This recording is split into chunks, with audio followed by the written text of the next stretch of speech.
मोठी बातमी समोर येते। शासकीय जमिनीवर मोठ्या प्रमाणावर अतिक्रमण करून अनधिकृतपणे बांधकाम करण्यात आलंय।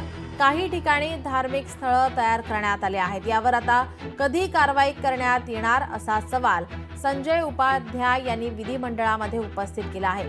त्यावर उत्तर देताना मंत्री उदय सामंत यांनी कोणाच्या आशीर्वादाने बांधकाम झाली याची चौकशी केली जाणार असल्याचं म्हटलं आहे।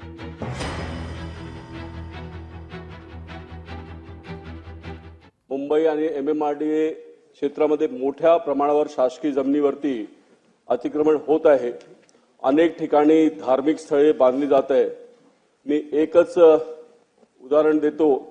चेंबूरमध्ये नूरे इलाही मस्जिद 2000 साली 129 स्क्वेअर फूटची मजार आज 32,000 स्क्वेअर फूटची झाली आहे। 14 दुकानं आहेत,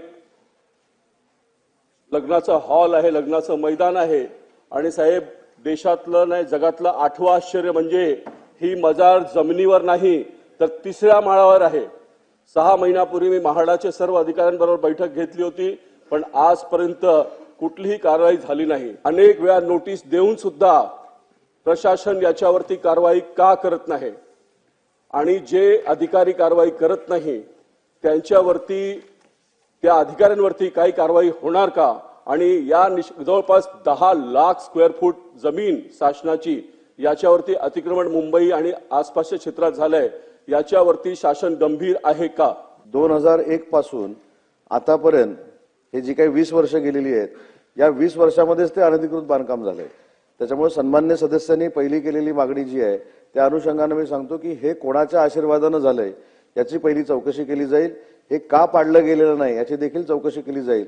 आणि जी बैठक माननीय आमदार महोदयांनी घेतलेली आहे त्या बैठकीच्या अनुषंगाने म्हाडाला पुढील कारवाई करण्याचे निर्देश दिले जातील। की म्हाडाच्या संदर्भामध्ये ज्यांच्या आशीर्वादाने हे अनधिकृत बांधकाम झाले त्यांची चौकशी करून त्यांच्यावर कारवाई करण्यात येईल। आणि हे अनधिकृत बांधकाम कशा पद्धतीचं आहे याची देखील चौकशी केली जाईल। आणि जे सन्माननीय आमदार महोदयांनी या ठिकाणी सांगितलं, ती जी बैठक त्यांनी स्वतःहून घेतलेली होती त्या बैठकीमध्ये आमदार साहेबांनी ज्या काही गोष्टी सांगितलेल्या आहेत त्याच्यावर कारवाई केली जाईल। लोकशाही मराठी ऐका, पहा, जागरूक रहा।